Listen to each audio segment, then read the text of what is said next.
کنز الاعمال میں اس طرح ہے کہ حضرت ابو عبیدہ نے کہا کہ میں نے تم میں جب سے تم اسلام لائے ادنا کمزوری نہیں دیکھی، تم میں سے باعث ہونا چاہتے ہوں، تم مجھ سے باعث ہونا چاہتے ہو، حالانکہ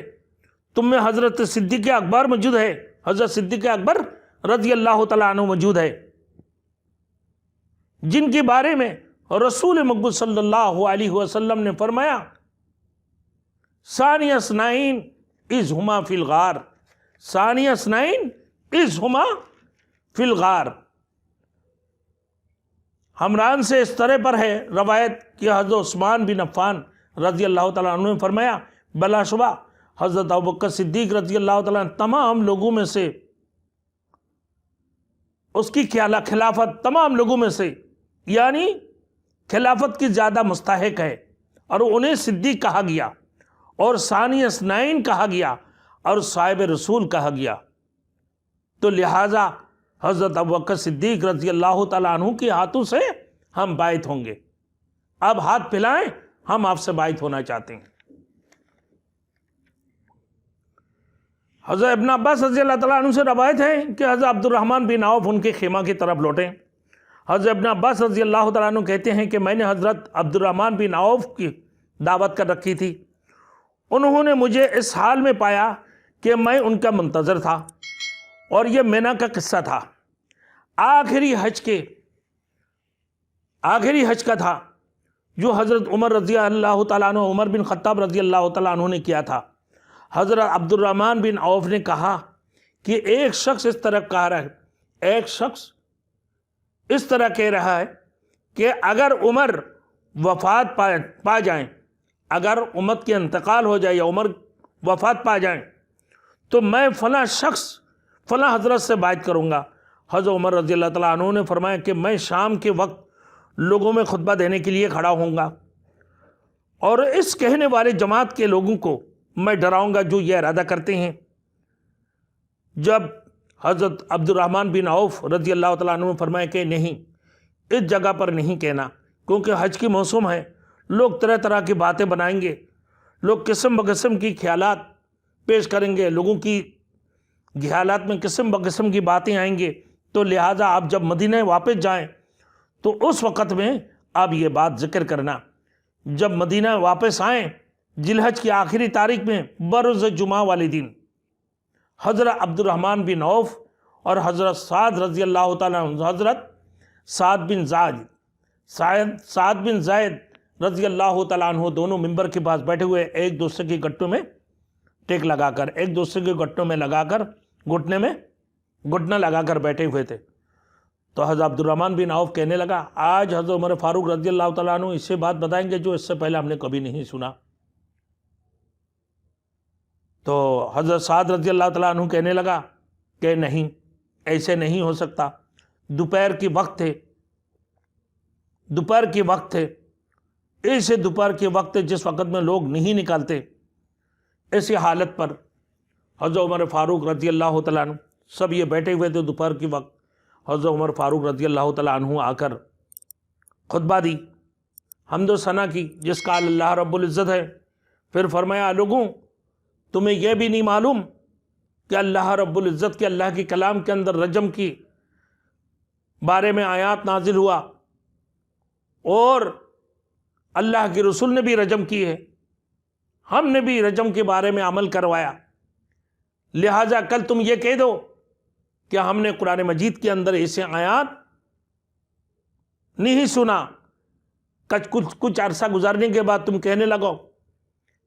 لگو کہ اسے رجم کی آیات قرآن مجید میں اسے کوئی آیاتیں نہیں ہیں۔ اس کی مقصد یہ ہے کہ رسول مقبول صلی اللہ علیہ وسلم نے جو فرمایا اور قرآن مجید کی جو آیات یہ نازل ہوا کہ تم لوگ یہ لکھ لو، اگر میرے موت بھی ہو جائے تو اس بات کو لکھ کے رکھنا، اور یاد کرنے والے اس کو یاد کر لینا کہ میرے مرنے کے بعد، کسی نے کہا کہ میرے مرنے کے بعد کہ میں فلاں شخص سے بیعت کروں، حضرت عمر کے وفات کے بعد میں فلاں شخص سے بیعت کروں، تو اس بات کو لکھ کے رکھنا، سننا۔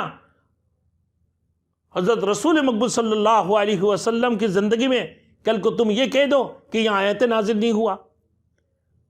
اور رسول مقبول صلی اللہ علیہ وسلم کے دور میں اللہ کے رسول نے حضرت ابوبکر صدیق رضی اللہ تعالیٰ عنہ کو امامت کے لیے اجازت فرمائی، اور جب تک اللہ کے رسول صلی اللہ علیہ وسلم کے وفات سے پہلے تک حضرت ابوبکر صدیق رضی اللہ تعالیٰ عنہ امامت کراتے رہیں۔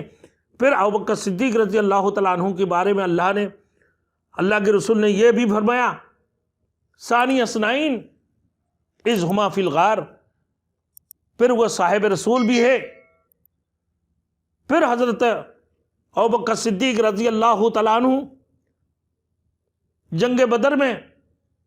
رسول مقبول صلی اللہ علیہ وسلم کے پہرہ داروں میں سے بھی ایک تھے، اور کل کو تم نے یہ بھی کہہ دو کہ رجم کی آیات بھی نازل نہیں ہوا،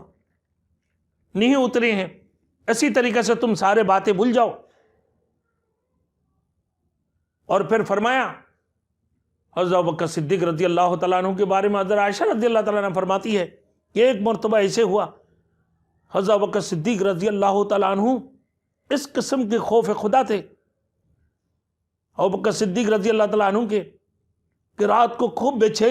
چین تھے اور سو نہیں رہے تھے، نیند نہیں آ رہے تھے ان کی۔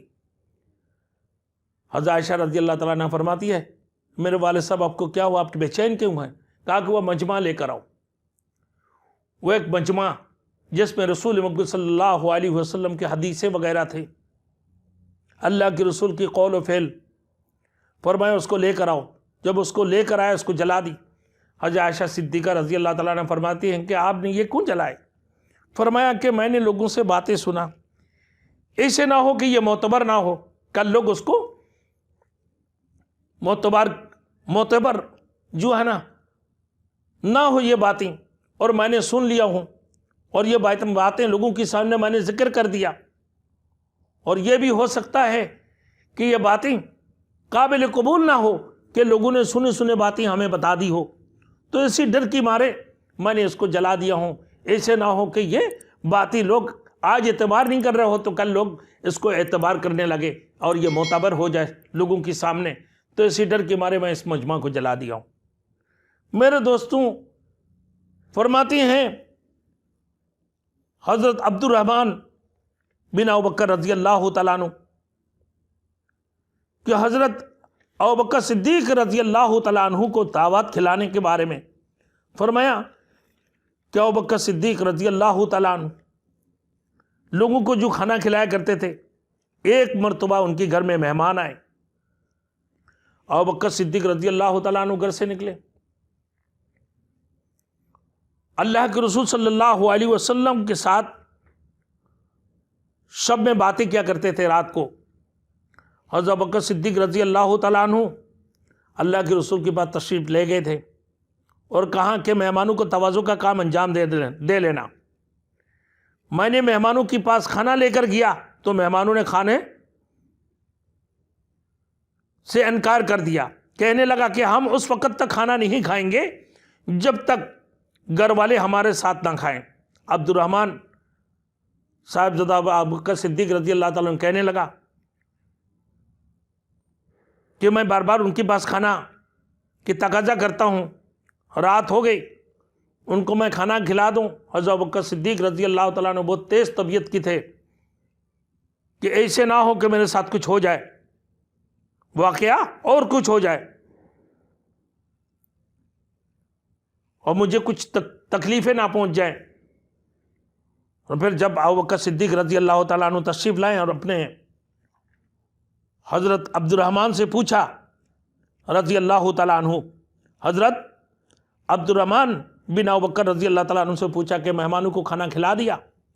تو وہ تھوڑی سی گچکنے لگا، پھر آگے پوچھا، پھر گچکنے لگا، پھر کہنے لگا کہ اے عبد الرحمن، اگر گھر میں ہیں، گھر میں ہو تم، آ جاؤ، اللہ کی قسم خدا کی تم میرے قریب آؤ۔ جب یہ کہا حضرت عبد الرحمن بن ابوبکر رضی اللہ تعالیٰ عنہ کے قریب آیا، آنے کے بعد کہنے لگا، ہاں میرے والد صاحب میں نے ان کے پاس کھانا لے کے گیا، یہ کہنے لگا کہ جب تک ہمارے میزبان نہیں ہوں گے، گھر والے ہمارے ساتھ کھانا نہیں کھائیں گے، ہم کھانا کسی صورت میں نہیں کھائیں گے۔ تو ایسے بات بھی کی ہے حضرت ابوبکر صدیق رضی اللہ تعالیٰ عنہ کی۔ پھر اسی طریقے سے حضرت ابوبکر صدیق رضی اللہ تعالیٰ عنہ کی مسافات، یعنی مال تقسیم کرنا اور تقسیم میں مسافات کا لحاظ کرنا، حضرت سہل بن حشمہ وغیرہ رضی اللہ تعالیٰ عنہ روایت کرتے ہیں کہ حضرت ابوبکر صدیق رضی اللہ تعالیٰ عنہ کا بیت المال موضع سنا میں تھا، ہر آدمی جانتا تھا کہ اس کی کوئی پہرہ داری نہیں کرتا تھا۔ آپ سے عرض کیا کہ آئے خلیفہ رسول صلی اللہ علیہ وسلم، اب بیت المال پر کسی ایسے کو کیوں نہیں مقرر کر دیتے جو اس کی حفاظت کرے؟ آپ نے فرمایا اس کسی قسم کا کوئی خطرہ نہیں، اسے کسی قسم کا کوئی خطرہ نہیں۔ میں نے عرض کیا کہ کیوں؟ حضرت ابوبکر صدیق رضی اللہ تعالیٰ عنہ نے فرمایا کہ اس میں تالا لگا ہوا ہے، اور جو کچھ اس میں ہوتا تھا سب دے دیا کرتے تھے۔ حضرت ابوبکر صدیق رضی اللہ تعالیٰ عنہ کچھ بھی نہیں بچاتے تھے، باقی نہیں رہتا تھا اس میں۔ آپ لوگوں پر جماعت بجماعت کر کے تقسیم کرتے تھے، مثلا 100 انسان کو اتنا رقم دینا، اور آزاد غلام مذکر مؤنث سب کو، چھوٹے بڑے سب کو ایک قسم کی برابر جو ہے نا تقسیم کرنا۔ ابوبکر صدیق رضی اللہ تعالیٰ عنہ وفات کے، حضرت ابوبکر صدیق رضی اللہ تعالیٰ عنہ کے وفات کے بعد حضرت عمر رضی اللہ تعالیٰ عنہ امینوں کو لے کر بیت المال میں داخل ہوئے۔ نہ عبد الرحمن بن عوف، حضرت عثمان بن عفان اور دیگر بیت المال کو کھولا تو اس میں نہ ایک دینار اور نہ ایک درہم مگر نشانات تھے۔ زمین خریدی تو اس میں صرف ایک درہم ملا۔ یہ تھے حضرت ابوبکر صدیق رضی اللہ تعالیٰ عنہ کی عادت مبارکہ۔